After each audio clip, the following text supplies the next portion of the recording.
வணக்கம் நேயர்களே, ஃபீபாவின் இன்றைய காலை தியானத்திற்காக உங்களை அன்புடன் வரவேற்கிறேன். ஃபீபா நேயர்களுக்கு என் அன்பின் வாழ்த்துக்கள். இந்த நாளிலுமாய் நாம் ஒரு சிறிய வேத பகுதியை தியானிக்க இருக்கின்றோம். யோவேல் தீர்க்கதரிசியின் புஸ்தகம் 2 அதிகாரம் 26 வசனத்திலே, என் ஜனங்கள் ஒருபோதும் வெட்கப்பட்டு போவதில்லை.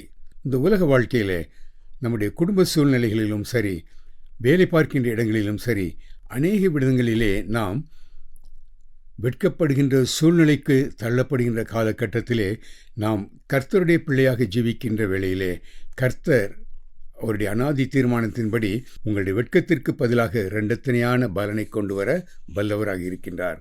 பழைய ஏற்பாட்டின் நிறுவங்களை வாசிக்கும் பொழுது சாமுவேல் தீர்க்கதரிசிக்கு ஒரு கட்டளை கொடுக்கப்படுகிறது. ஈசாவின் பிள்ளைகளிலே ஒருவரை ராஜாவாக, சவுலுக்கு அடுத்தபடியாக ராஜரீகம் பண்ணுவதற்கு ஒருவரை தேர்ந்தெடுக்க வேண்டிய ஒரு காலகட்டம். அப்பொழுது அவனுடைய வீட்டிற்கு அவர் கடந்து செல்கின்றார். அவனுடைய பிள்ளைகளை வரிசையாக ஒவ்வொருவராக வந்து நிற்கின்றார்கள். இதில் யாரை தெரிந்து கொள்வது என்கிறதான ஒரு காலகட்டம். அவருக்கு 8 பிள்ளைகள், 7 பிள்ளைகளும் ஒருவர் பின் ஒருவராக வருகின்றார்கள். இதில் யாரையுமே அவர் தெரிந்து கொள்ளவில்லை. அப்பொழுது ஒரே ஒருவன் மாத்திரம் அவர் இன்னும் சந்திக்கவில்லை. இவ்வளவுதான் அவனுடைய பிள்ளைகள் என்று சொன்ன பொழுது, இன்னும் ஒருவன் இருக்கின்றான், அவன் ஆடுகளை மேய்த்து கொண்டிருக்கின்றான் என்று சொல்லி 8 பேர் இருக்கிற ஒரு குடும்பத்தில் இந்த ஒருவன் மாத்திரம், அதுவும் ஒரு நபர், ஒரு தீர்க்கதரிசி வீட்டிற்கு வருகின்றார் என்று சொன்ன பொழுது எல்லாரும் அதுக்காக காத்திருக்கிறாங்க. ஆனால் இந்த ஒரு மனிதன், இவரை மாத்திரம் அவங்க கேர் பண்ணவே இல்லை, அவனை கவனிக்கவே இல்லை. அவன் தன்னுடைய இடத்திலே ஆடுகளை வழக்கம் போல் மேய்த்து கொண்டிருக்கின்றான். ஆனால் அவனை வரவழைக்கின்றார்கள்.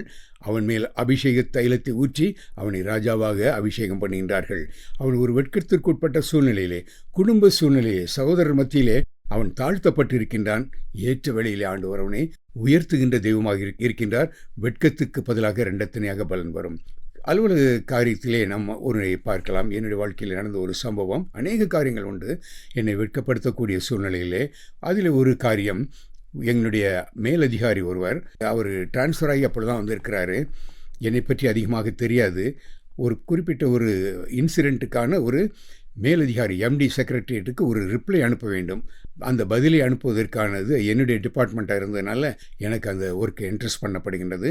நான் அதை எடுத்து சிரமமாக அதற்கு எப்படி ரிப்ளை பண்ண வேண்டும் என்று சொல்லி பொறுமையோடு ஒரு பக்கத்திற்கு நான் ரிப்ளை பண்ணி அவரிடத்திலே கொண்டு வந்து காட்டுகின்றேன். அவர் அப்பொழுது, அவர் தன்னை குறித்து மிகவும் மேன்மையாக எண்ணுகின்றவர், தன்னை விட பெரிய ஆள் யாரும் இல்லைன்னு சொல்லணும்னு நினைக்கிறவர், என்னுடைய அந்த ரிப்ளையை பார்த்துட்டு அந்த ரெட்டிங்கில் ஒவ்வொன்றையும் அடித்து அதை அடிச்சுட்டு கடைசியில், okay you take this paper, I will do my own reply என்று சொல்லிவிட்டு என்னை அனுப்பிவிட்டார். இதுவரை அதே ஆஃபீஸில் என்னுடைய திறமையை யாரும் அண்டர் எஸ்டிமேட் பண்ணவே இல்லை. இப்படிப்பட்டதான ஒரு சூழ்நிலையிலே நான் என்ன பண்ணிட்டேன், நான் மிகவும் மனக்கலக்கமடைந்தவனாக உட்கார்ந்துருக்கிறேன். 2 நாள் ஆயிற்று. இவர் தானாகவே ஒரு ரிப்ளை எழுதி, அந்த மேலதிகாரி டெப்டி ஜெனரல் மேனேஜர் அதை எடுத்து தானே அதை அனுப்பிவிட்டார். அதற்கான ரிப்ளை ஹெட் ஆஃபீஸ் வந்தது. What type of reply you have sent என்று சொல்லி அவருக்கு பயங்கரமான ஒரு இதோடு வந்தது. You revise this reply and sent it to me, revise பண்ணுங்க அப்படின்னு சொல்லிட்டு அனுப்பி விடுறாங்க. உடனடியாக அவர், அதுவரை இருந்தவர் உடனே என்னைய கூப்பிட்டுட்டு, அன்றைக்கு ஒரு நாள் நீ ஒரு ரிப்ளை எழுதி கொடுத்தியப்பா இந்த பர்டிகுலர் செக்மெண்ட்டுக்கு, அதை அப்படி வைத்திருக்கின்றாயா என்று கேட்டார். பொதுவாக என்னுடைய ரிப்ளை கேன்சல் ஆன உடனே நான் என்ன செய்வேன், அதை கிழிச்சு குப்பை தொட்டியில் போட்டுருவாங்க. ஆனால் நான் அதை அப்படியே பத்திரப்படுத்தி வைத்திருந்தேன். அவரிடத்தில் அதை கொண்டு போய் காட்டினேன். அதை பார்த்து அவர் அப்படியே என்னை போக சொல்லிவிட்டு அவரே டைப் பண்ணி அதை எம்டி செக்ரட்டரியேட்டுக்கு அனுப்பி வைத்தார். அதை தொடர்ந்து அடுத்த நாளில் வந்த பதில், this is what we require, மிகவும் அருமையாக ஆப்டாக ரிப்ளை பண்ணியிருக்கிறீங்க, கன்க்ராச்சுலேஷன்ஸ் என்று சொல்லி அவருக்கு ஒரு நல்ல ஒரு ரிமார்க் வருகிறது. அதை பார்த்த உடனே அதன் பின்னர் தான் அவர் என்னை பார்த்து புன்முறுவலோடு சிரிக்கவே ஆரம்பித்தார். அதுவரை என்னை பார்த்த உடனே ஒரு எனிமையை பார்க்குற மாதிரி இருந்தவர் அந்த நாளிலே என்னை அழகாக சிரித்து என்னை உற்சாகப்படுத்தினார். இது எதை காட்டுகின்றது? என்னை வெட்கப்படுத்துகின்றவர்களுக்கு கர்த்தர் நம்மை உயர்த்துகின்ற தேவனாக இருக்கின்றார். ஆனால் ஒரே ஒரு கண்டிஷன், எந்த ஒரு நன்மையான காரியங்களும் வேதத்திலே ஒரு கண்டிஷனோடு இருக்கும். உபாகமம் 28 அதிகாரம் 1 வசனத்திலே, இன்று நான் உனக்கு விதிக்கின்ற உன் தேவனாகிய கர்த்தருடைய கட்டளையின்படியெல்லாம் செய்ய கவனமாய் இருக்கும்படி அவர் சத்தத்திற்கு உண்மையாய் செவி கொடுப்பாயானால் உன் தேவனாகிய கர்த்தர் பூமியில் உள்ள சகல ஜாதிகளிலும் உன்னை மேன்மையாக வைப்பார்.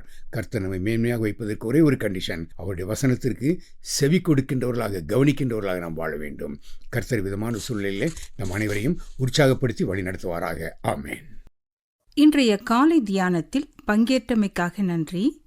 உங்களது கருத்துக்களை பகிர்ந்து கொள்ளவோ மேலும் விவரங்கள் அறிந்து கொள்ளவோ 9458505042 என்ற எண்ணிற்கோ அல்லது info@fibaonline.org தொடர்பு கொள்ளவும். தேவன் தாமே உங்களை ஆசீர்வதிப்பாராக. ஆமேன்.